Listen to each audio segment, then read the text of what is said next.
E-piim on Baltikumi esimene piiriülene piimatootjate ühistu ja siia kuulub siis ligi 200 Eesti ja Läti piimatootjat.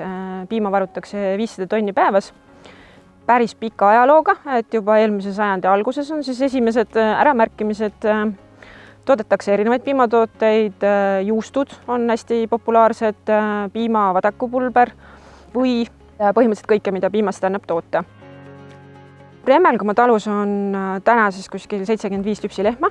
Piima oleme turustanud läbi ühistu algusest peale, ehk siis ligi 30 aastat. Kõigepealt siis isa talus, isa kõrvalt hakkasin koos e-piima koosolekutel käima ja viimased 10 aastat siis nii-öelda enda nime alt. Ühistusse kuulumine kindlasti annab palju eeliseid just väiksematele tootjatele. Et kui täna on igasugused faktooringud, võib-olla sellised pikad maksetähtajad juba tavalisem, siis 10-15 aastat tagasi tegelikult väiketootjatele neid ei pakutud ja just ühistu ja e-piim oli siis see, mis selliseid võimalusi pakkus.